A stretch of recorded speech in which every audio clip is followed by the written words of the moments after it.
kenal, saya Citra Putri Andini dari Program Studi Ilmu Komunikasi Universitas Semarang. Saya akan berpidato mengenai 3 tipe komunikator dalam berinteraksi untuk memenuhi tugas bahasa Indonesia. Assalamualaikum warahmatullahi wabarakatuh. Yang saya hormati Bapak dosen Bapak Agus Edi Laksono dan juga kawan-kawanku semua yang saya cintai dan saya banggakan. Pertama-tama, marilah kita panjatkan puja dan puji syukur atas kehadirat Allah Subhanahu wa Ta'ala yang telah melimpahkan segala nikmat dan karunia-Nya sehingga kita dapat berkumpul dengan keadaan sehat tanpa kurang suatu apapun. Di dalam berkomunikasi, biasanya seseorang punya kecenderungan tertentu. Bagaimana cara dia berkomunikasi dengan orang lain? Dalam kesempatan berikut ini, saya akan menjelaskan 3 tipe komunikator dan sebaiknya pendekatan apa aja sih yang perlu Anda lakukan dalam komunikasi. Mari kita lihat apa aja itu 3 tipe komunikator ketika berkomunikasi.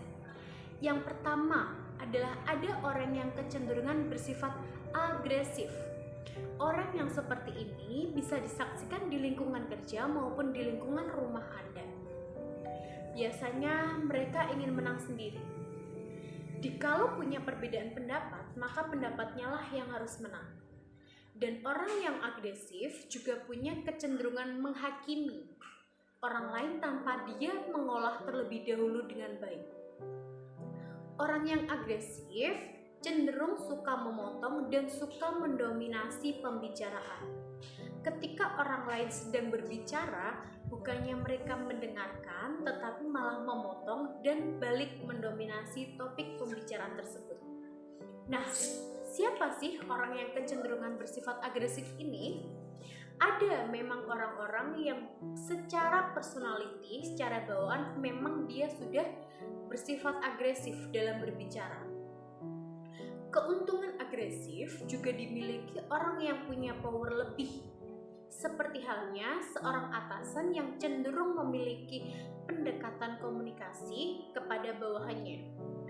Bahwa atasan merasa dia punya jabatan yang lebih tinggi dibanding bawahannya, maka dia bersifat agresif kepada bawahannya tersebut. Nah, apakah pendekatan agresif ini baik? Tentu saja tidak.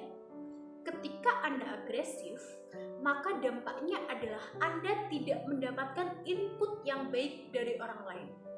Karena apa? Karena orang lain akan malas dan tidak suka kepada Anda. Bahwa mereka sudah tahu Anda akan memotong dan mendominasi pembicaraan tersebut. Akibatnya, jika Anda seorang pemimpin yang punya kecenderungan berbicara agresif, maka seorang bawahan biasanya tidak pernah mau berbicara jujur tentang apa sih situasi-situasi yang sedang terjadi di tempat kerja ketika Anda membutuhkan input tersebut. Sekarang kita lihat pendekatan yang kedua, yaitu pasif. Ciri-cirinya sangat jelas sekali. Dia suka diam, tidak percaya diri, bahkan kesulitan dalam berekspresi. Jika ditanyakan, pendapat kamu apa ya terkait hal ini? Maka jawabannya, terserah Bapak saja. Lalu orang yang pasif juga cenderung menunduk, gak terlalu memperhatikan. Mungkin dia memperhatikan, tetapi tidak terlalu fokus pada apa yang sedang didiskusikan dan diarahkan apapun hasil diskusi tersebut yang sedang didiskusikan oleh anggota lain yang lebih fokus dalam mengikuti apa yang dibicarakan. Nah, siapa orang yang cenderung punya sifat pasif ini? Terkadang orang yang cenderung pendiam juga dilakukan oleh orang-orang yang secara posisi lebih di bawah. Seorang bawahan kepada atasannya biasanya lebih bersifat pasif karena atasan lebih dominan dan lebih berkuasa dibanding dirinya. Lantas apakah pendekatan pasif ini baik? Mungkin sekilas bisa dikatakan baik. Karena apa? Karena kita mendengarkan orang lain dan memperhatikan, namun orang yang pasif maka dia tidak bisa didengar apa pendapatnya. Seorang yang pasif sebenarnya dia memiliki ide, namun dia enggan dalam mengutarakan ide-ide tersebut kepada forum yang terbuka.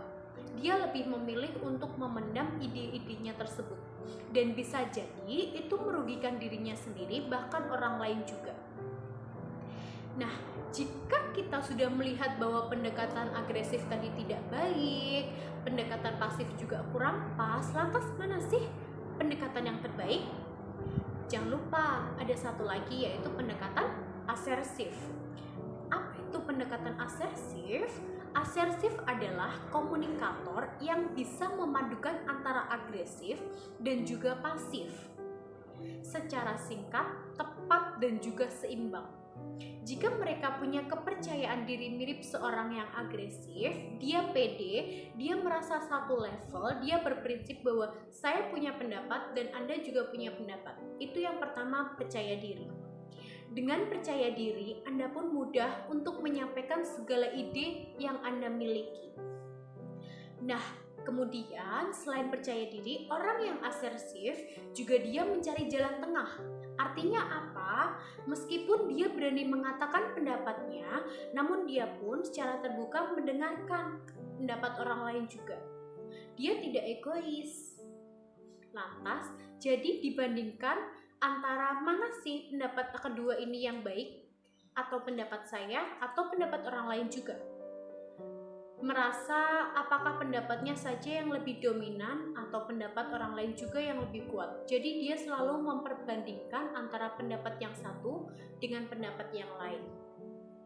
Orang yang asersif tidak malu untuk mengakui jika memang pendapat orang lain lebih menarik dan lebih tepat untuk disampaikan kepada orang banyak. Termasuk jika dia sadar pendapatnya lebih unggul, dia pun tidak akan serta-merta mengalah begitu saja, tapi menyampaikan argumentasinya secara baik dan juga elegan.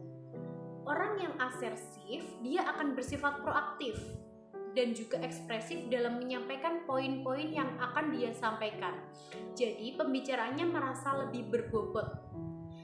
Jadi inilah pendekatan yang sebaiknya Anda lakukan baik sebagai seorang pimpinan yang punya bawahan.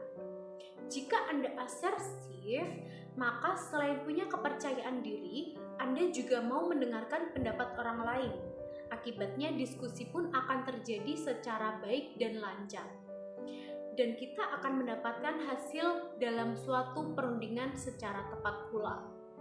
Sementara jika seorang bawahan pada atasan bersifat asersif, maka atasan pun akan tahu apa yang ada di pemikiran Anda, apa ide-ide brilian Anda, dan mereka pun akan mengetahui kualitas-kualitas yang Anda miliki.